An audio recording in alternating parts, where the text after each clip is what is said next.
हरे कृष्णा। वसुदेवम सुतम देवम कंस चाणूरमर्दनम देवकी परमानंदम कृष्णम वंदे जगद्गुरु। ईश्वर परम कृष्ण सच्चिदानंद विग्रह अनादिरादिर गोविंद सर्व कारण कारणम। हरे कृष्णा दोस्तों, आज का ये वीडियो मैं लेकर आया हूँ प्रश्न उत्तर के ऊपर। मुझे कुछ ईमेल्स प्राप्त हुई क्योंकि मैंने अपने कम्युनिकेशन में अभी अपना कोई फ़ोन नंबर मेंशन नहीं किया, ईमेल आईडी मेंशन किया है। मुझे कुछ ईमेल्स आई हैं, अप्रॉक्स 6 ईमेल आई है, 6 या 7 ईमेल है, जिसमें 2 लोगों ने तो अपना नाम और पता दिया है, भी बताया है, लेकिन बाकी में नाम पता नहीं बताया। उससे कोई फ़र्क नहीं पड़ता। उन्होंने मुझसे कुछ प्रश्न पूछे हैं, तो मैंने कहा हर एक इंडिविजुअल को रिप्लाई देना पॉसिबल नहीं है। एक वीडियो बनाई जाए और उस वीडियो के माध्यम से उन प्रश्नों का उत्तर दिया जाए ताकि सभी व्यूअर्स उनका फ़ायदा उठा सके। तो मैं कुछ जो भी सवाल उन्होंने लिखे हैं ईमेल में, उनको मैंने शॉर्ट करके शॉर्ट में उसका सार पकड़ा है, तो उस सार का मैं जवाब देने की कोशिश करूँगा। पहला प्रश्न है, किसी ने लिखा है कि अगर मेरे पास डेट ऑफ बर्थ और टाइम ऑफ बर्थ का नहीं पता, सिर्फ शहर का पता मेरा बर्थ कहाँ हुआ था, तो क्या हमारे लिए कोई सॉल्यूशन है?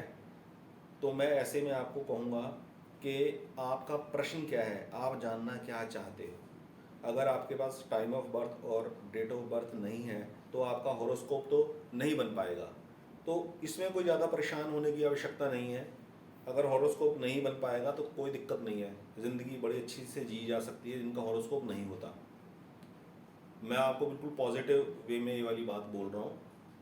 अगर आप किसी विषय के बारे में पता करना चाहते हैं तो उसके लिए मेरे पास जो सॉल्यूशन है वो है फोटोग्राफ, लेटेस्ट फोटोग्राफ आपके फेस का, और दूसरा आपके हाथों का उल्टे साइड से फोटो जिसमें नेल्स आ जाए। ये दोनों हाथों के फोटो और आपका फेस का फोटो, इन दोनों चीज़ों के बेस के ऊपर आप जो प्रश्न पूछेंगे उसका उत्तर दिया जा सकता है। ठीक है। और पहला पक्ष सवाल का कि date of birth time of birth नहीं है तो हॉरोस्कोप नहीं बन सकता, बिल्कुल तब हॉरोस्कोप नहीं बनेगा। और लेकिन किसी भी प्रश्न का उत्तर इन 2 चीज़ों को देखकर दिया जा सकता है। दूसरा प्रश्न है दोस्तों कि क्या मेरे अंदर कॉन्फिडेंस की कमी है, तो क्या मैं ज्योतिष सीख सकता हूँ? जीवन के हालातों के चलते, जीवन की कुछ विषम परिस्थितियों के चलते कॉन्फिडेंस की कमी है, तो क्या ज्योतिष सीखना मेरे लिए कारगर होगा? देखिए, ज्योतिष सीखना आपके लिए एक क्या मुद्दा है, क्या औचित्य है सीखने का, ये लक्ष्य क्या है आपका ज्योतिष सीखने का, ये आप जानते हैं। जहाँ तक मेरा अपना खुद का एक्सपीरियंस है, आपका मेन लक्ष्य ज्योतिष सीखकर अगर अपने जीवन को बेहतर बनाना है तो आप ज्योतिष को ज़्यादा अच्छे तरीके से सीख पाएंगे।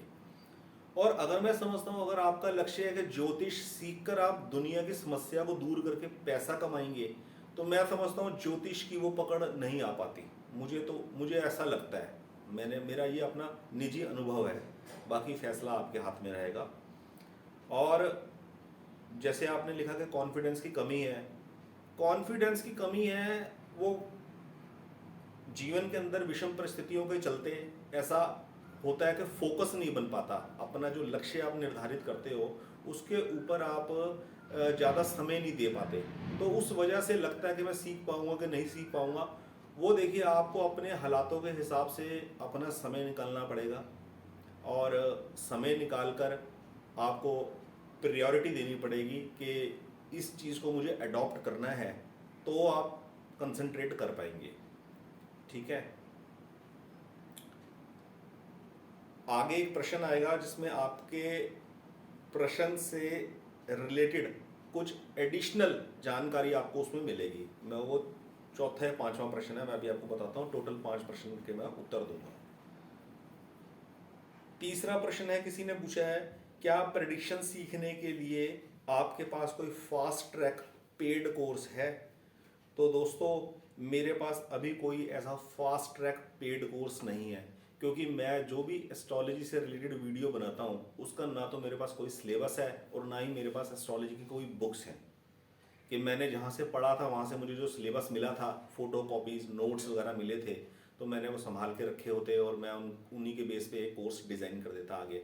अभी तो मैं शौकिया तौर पर मैंने एक यूट्यूब चैनल बनाया है और अपने एस्ट्रोलॉजी ट्यूटोरियल्स उस पर डिलीवर कर रहा हूँ।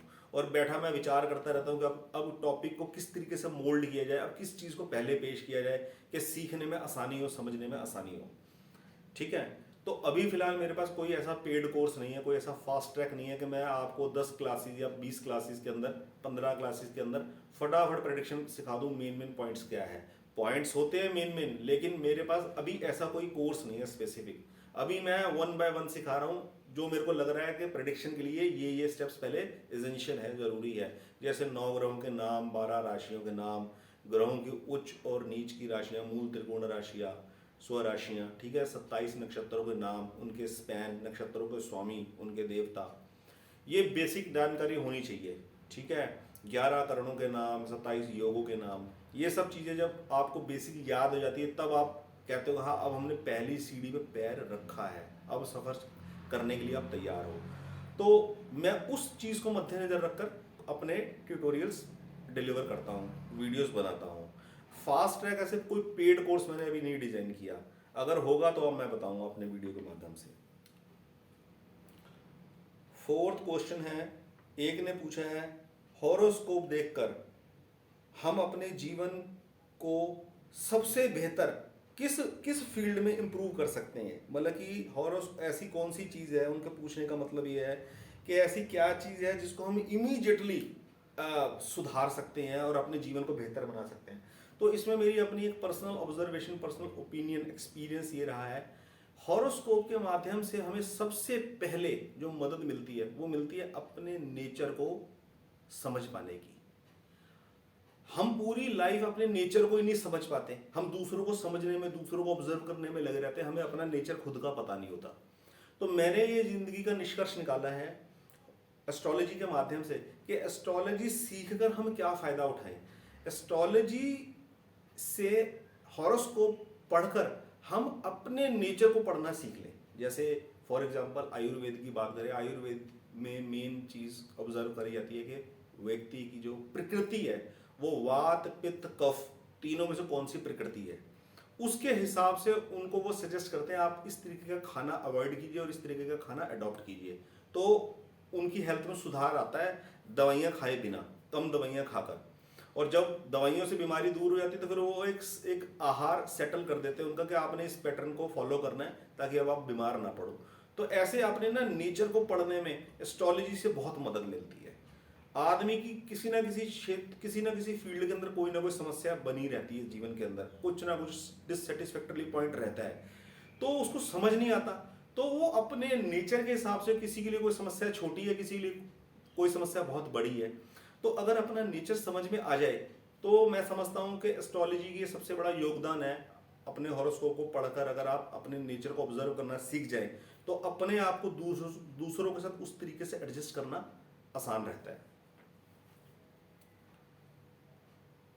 दूसरा फायदा ये है कि हॉरोस्कोप पढ़कर अगर हमें लगता है कि हमारा लग्न हल्का है, मध्यम है, स्ट्रॉन्ग नहीं है, हेल्थ इश्यूज हैं या कुछ और तरीके की समस्याएं हैं, तो हमारे लिए कौन सा एक लकी स्टोन रहेगा, क्योंकि इसकी भी एक अपनी एक परंपरा है।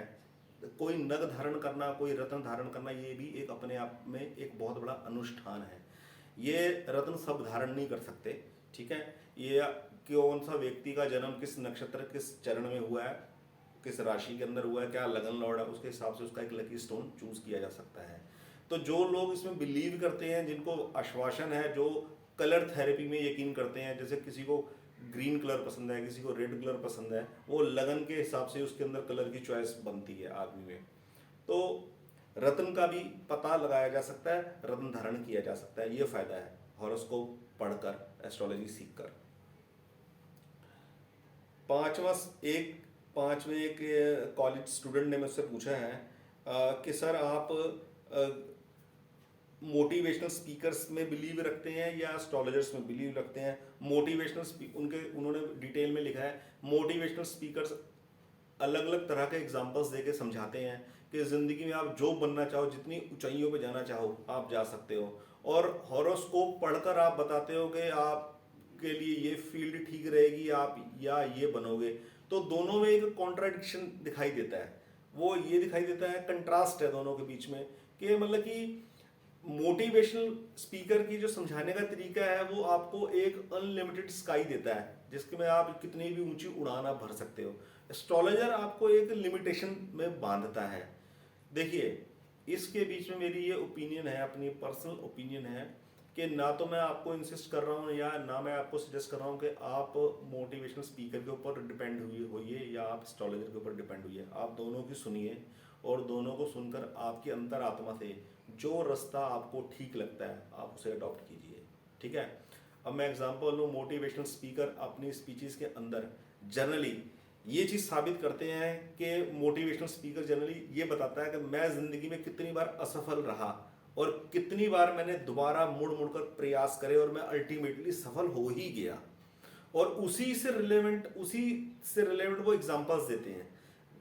बिग इंडस्ट्रियलिस्ट के दिखाएंगे और कई आर्टिस्ट के दिखाएंगे, फिल्म इंडस्ट्री के लोगों का एग्जांपल देंगे कि ये आदमी इतनी बार असफल हुआ है लेकिन अल्टीमेटली जाके सफल हो गया। वो सफलता की डेफिनेशन क्या है कि संसार में उसका यश फैल गया, वो मशहूर हो गया, पैसे की कोई कमी नहीं रही और काफ़ी धन दौलत उसके पास आ गई। ये सफलता की मेन डेफिनेशन है मोटिवेशनल स्पीकर के स्पीचेस के अंदर। लेकिन एक जो अच्छा सच्चा एस्ट्रोलॉजर होगा उसकी डेफिनेशन ये नहीं होती।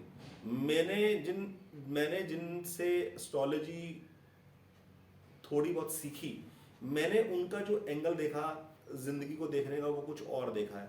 वो एक वास्तविक जीवन का जो नज़रिया है उनका देखने का, वो उसको एक सही ठीक मानते हैं कि जीवन में आपके पास धन दौलत बेतहा हो, बेशुमार हो, ये मायना नहीं रखता, लेकिन आपके जीवन के अंदर एक सेटिस्फैक्टरी पॉइंट हो, वो उस चीज़ को ज़्यादा वैल्यू देते हैं। तो ये चीज़ का फैसला आपने करना है कि किस मोटिवेशनल स्पीकर के कहने पर आपने अपनी लाइफ को डिज़ाइन करना है, समझना है, या किसी एस्ट्रोलॉजर के कहने पर आपने अपने लक्ष्य निर्धारित करने हैं। ये आपका इंडिविजुअल वो रहेगा। ठीक है। तो दोस्तों, मैं आप लोगों के इन प्रश्नों के उत्तर मैंने देने की कोशिश की है, और क्योंकि मैं कोई स्क्रिप्ट तैयार नहीं करता, जो मेरी समझ में आता है मैं वही बोलता हूँ आपके सामने। तो अगला वीडियो मैं जो लेकर आऊँगा वो किसी एक अच्छे टॉपिक पर लेकर आने वाला हूँ।